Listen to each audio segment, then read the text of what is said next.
राधे राधे दोस्तों।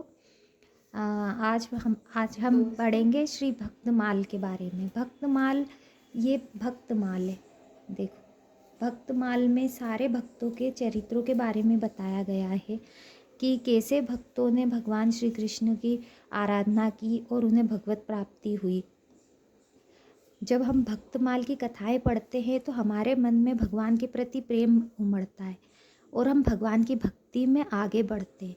अगर आप भी भक्ति करना चाहते हैं तो आप मेरी रोज़ ये वीडियो सुनिए।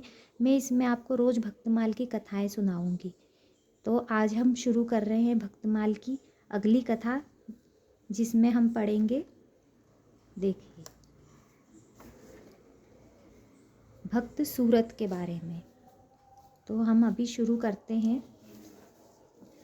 श्री हरि श्री नाभादास जी कृत श्री भक्तमाल। जय श्री हरि। हरे कृष्ण कृष्ण कृष्ण हरे हरे, हरे राम राम राम हरे हरे। जय श्री हरि।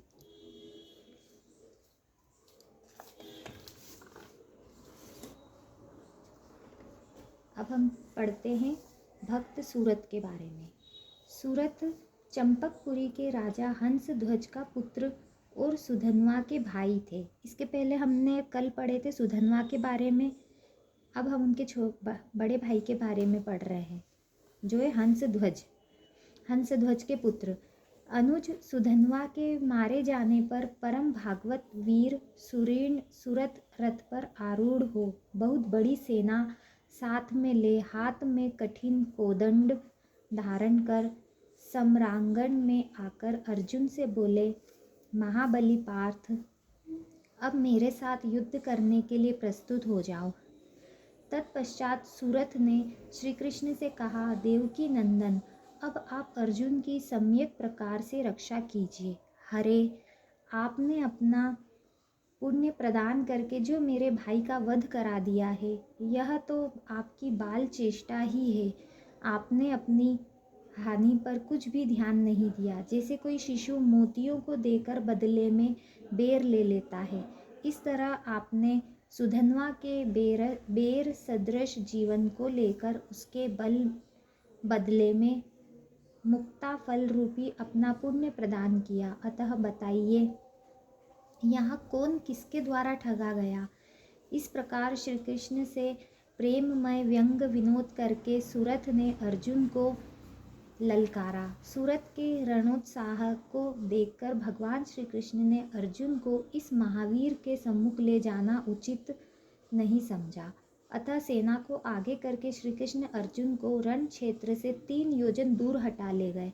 परंतु धन्य सूरत अर्जुन की विशाल वाहिनी को क्षण मात्र में तितर बितर कर तत्काल उस स्थान पर पहुंच गए जहां श्री हरि विराजमान थे। अर्जुन और सूरत के घोर युद्ध के बीच ही सूरत ने कहा, पार्थ, मैंने सुन रखा है कि इस लोक में तुम्हारी की हुई प्रतिज्ञा मिथ्या नहीं होती। अतः वीर, अब तुम कोई सत्य प्रतिज्ञा करो।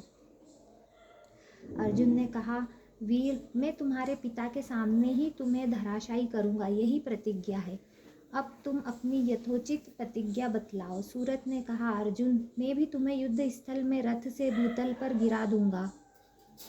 यदि मैं इस वचन को सत्य न करूं तो मेरा पुण्य नष्ट हो जाए। तत्पश्चात बहुत देर तक दोनों में रोमहर्षण युद्ध होने के बाद अर्जुन ने एक सर्वदेवमय बाण से सूरत के बड़े बड़े नेत्रों वाले तथा कुंडलों से सुशोभित विशाल सिर को काट गिराया।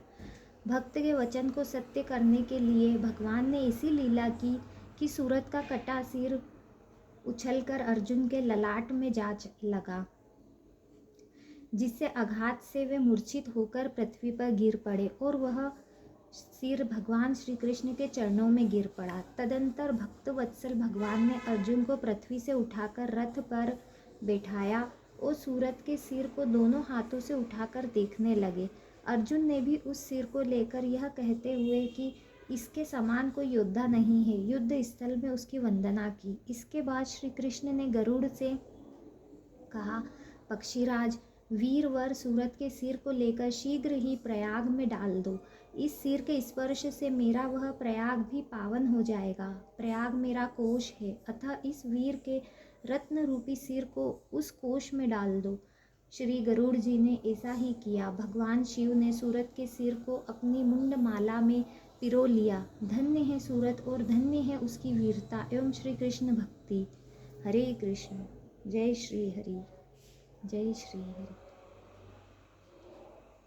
तो अब हम आगे की कथा कल पढ़ेंगे। अभी के लिए हरे कृष्ण। जय श्री हरि।